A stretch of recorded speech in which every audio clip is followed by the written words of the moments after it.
سمو د پس عیسی بیا د گلیل د دریاب په غاړه مریدانو ته خپل ځان څرګند کړ.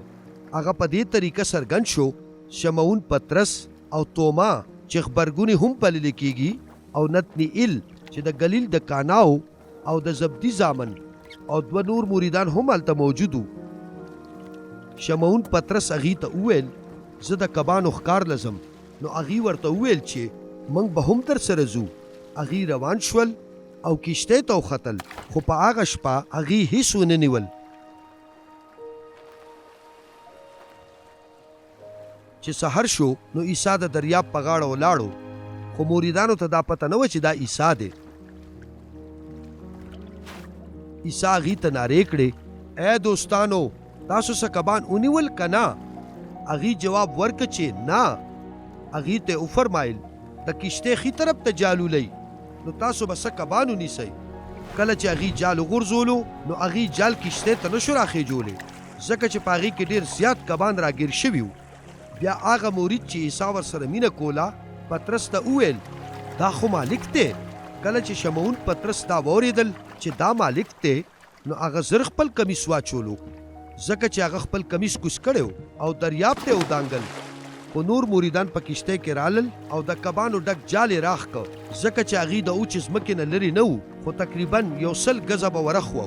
کله چې هغې غاړې ته راوختل نو هغې د سکرو اور ولیده چې د پاسه پې کبان او لږه روټۍ پرته وه. عیسی هغې ته وفرمایل چې د خپلو هغه کبانو نه چې اوس مو ونیول څه راوړئ. نو شمعون پطرس کشتۍ ته ورغلو او جال یې ځمکې ته راښ کړلو چې د غټو کبانو نه ډک او دا 153 وو او سره د دې چې دومره زیات وو خو بیا هم جال ونه شلېدلو. عیسی هغې ته وفرمایل راشئ او ناشته وکئ. په مریدانو کې یو قسم دا همت ونه کړ چې تپوس دې وکړي چې ته څوک یې، ځکه چې هغې ته دا پته وه چې دا مالک دی. عیسی راغلو او روټۍ واغسته او هغې له ورکړه او همدغه شانې کبان هم تقسیم کړل. اوس دا دریم ځلو چې عیسی د مړو نه د ژوندي کېدو نه وروستو مریدانو ته ځان څرګند کړ. د ناشتې نه پس عیسی شمعون پطرس ته وفرمایل شمعونه د یوحنا زویا ته د نورو ټولو نه ما سره زیاته مینه کوې څه؟ هغه جواب ورکړه چې او مالکه تا ته پته ده چې زه تا سره مینه کوم.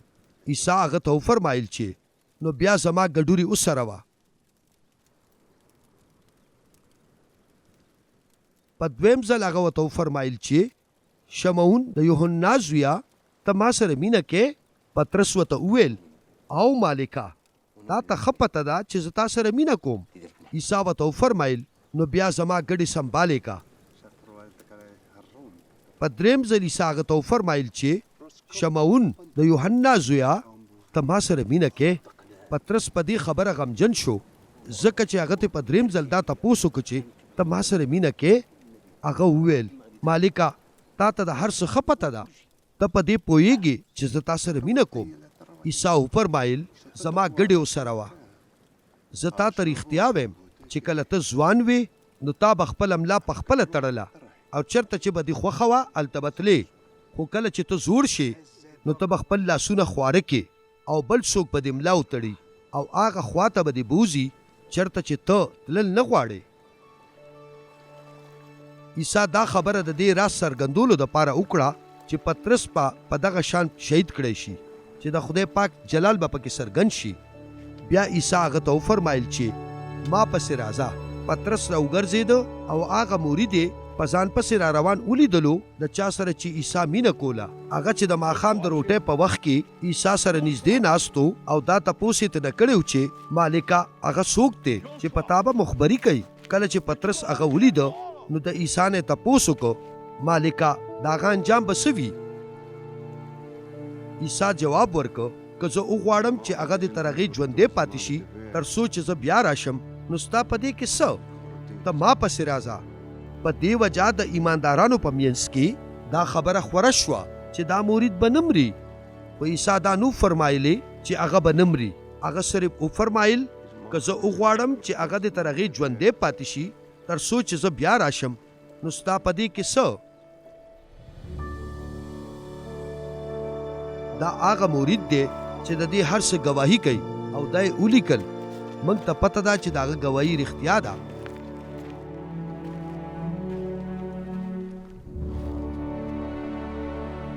خو نورم ډیر کارونه دي چې عیسی کړیو.